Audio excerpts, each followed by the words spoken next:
বিশাল এক খুশির সংবাদ পেতে চলেছে টাইগার ফুটবলের ভক্তরা। ফিনিশিংয়ের অভাব ঘোচাতে একজন নয়, ইউরোপের টপ ক্লাস লিগ থেকে ৩ জন ফুটবলারকে নিয়ে আসতে চলেছে বাংলাদেশ, যারা আগামীতে হামজা সুমিতদের সঙ্গে জোট বেঁধে লাল সবুজের ফুটবলকে দেখাবে আশার আলো। হয়তো একদিন বিশ্ব মঞ্চেও উড়বে লাল সবুজের পতাকা। কে এই ৩ ফুটবলার, আশার সুখবর দিচ্ছে বিস্তারিত রিপোর্ট। হামজা সুমিতদের আগমনে বাংলাদেশ দক্ষিণ এশিয়ার সেরা দল। তাহলে একবার ভাবুন তো, এই দলে যদি আরো ৩ প্রবাসী ফুটবলার যুক্ত হন যারা ইউরোপের টপ লিগে খেলছেন, তাহলে বাংলাদেশ দল কোথায় গিয়ে দাঁড়াবে? জাস্ট একবার শুধু কল্পনা করুন। না, এটা কল্পনা নয়, বরং বাস্তবতায় রূপ নেবার পথে বাংলাদেশ দলে যুক্ত হচ্ছেন আরো ৩ প্রবাসী ফুটবলার। বাংলাদেশ ফুটবল নতুন আলোর পথে ছুটছে, যেখানে পথ দেখাচ্ছেন হামজা চৌধুরী এবং সুমিত সোম নামের ২ পথিক। তবে তারা শত চেষ্টা করলেও বোধহয় ওদের একটা টর্চ লাইটের বড্ড অভাব। বাংলাদেশ জাতীয় দলের একজন ফিনিশারের অভাব।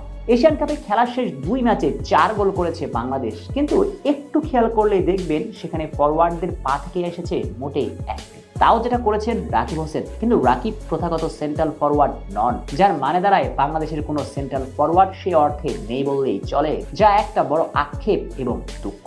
এই দুঃখ ঘোচাতে এবারের বাফুফে আনতে চলেছে ৩ জন প্রবাসী ফুটবলার যারা ইউরোপের টপ ক্লাস লিগে খেলছেন, যেটা সাম্প্রতিক সময়ে এক মূলধারার গণমাধ্যমে নিশ্চিত করেছেন বাংলাদেশ ফুটবল ফেডারেশনের সহসভাপতি ফাহাদ করিম। যেখানে তার কাছে জানতে চাওয়া হয় একজন সেন্ট্রাল ফরওয়ার্ড আনতে কি করতে চলেছে বাফুফে। সে প্রশ্নের জবাবে ফাহাদ করিম বলেন, বাংলাদেশ ঘরোয়া লিগ থেকে প্রত্যাশা অনুযায়ী সেন্ট্রাল ফরওয়ার্ড পাচ্ছে না, তাই এবার বাফুফে প্রবাসী ফুটবলারদের দিকেই হাত বাড়াচ্ছে, এবং তারা হামজার মতো ইউরোপের টপ লিগে না খেললেও মানের দিক থেকে কাছাকাছি লিগেই খেলেন এমন ফুটবলারদের সঙ্গে ইতিমধ্যে যোগাযোগ করতে শুরু করেছে ফুটবল ফেডারেশন, যেটা নিশ্চিত করলেন ফাহাদ করিম নিজে। এখন প্রশ্ন জাগতে পারে এই ৩ ফুটবলার কারা। যদিও কোনো নাম স্পষ্ট করেননি জেন্টলম্যান ফাহাদ করিম, তবে বাংলাদেশ ফুটবল পাড়ায় কান পাতলেই শোনা যায় ট্রেভার ইসলামের কথা। ট্রেভার ইসলাম বর্তমানে খেলছেন আমেরিকার ইউনিভার্সিটি লিগে, যেখানে প্রতিনিয়ত গোল অ্যাসিস্ট করেই যাচ্ছেন। সবচেয়ে বড় ব্যাপার, জায়ন আহমেদ এখান থেকে উঠে এসেছেন। অনেকে ধারণা করছেন জায়ন আহমেদের চেয়েও গতিশীল ফুটবলার ট্রেভার। শুধু তাই নয়, ট্রেভার একসঙ্গে খেলতে জানেন ভিন্ন ভিন্ন পজিশনে। প্রথাগত সেন্ট্রাল ফরওয়ার্ড হলেও প্রতিপক্ষকে তুর্কি নাচন নাচিয়ে ছাড়েন Trevor. Left wing, right wing উভয় দিয়ে খেলতে সমানভাবে পারদর্শী তিনি। সঙ্গে অ্যাটাকিং মিডফিল্ডার এবং সেকেন্ড স্ট্রাইকার হিসেবেও খেলতে পারেন। সব মিলিয়ে আক্রমণ ভাগের পরিপূর্ণ প্যাকেজ যেন এই ট্রেভার। এখন দেখার অপেক্ষায় ট্রেভারকে জাতীয় দলে আনে কিনা বাফুফে। সবচেয়ে বড় ব্যাপার, ট্রেভার জায়ন আহমেদের চেয়েও বেশি গতিশীল ফুটবলার। এছাড়াও তালিকায় আছেন জায়ান হাকিম এবং ইউসুফ মিয়া।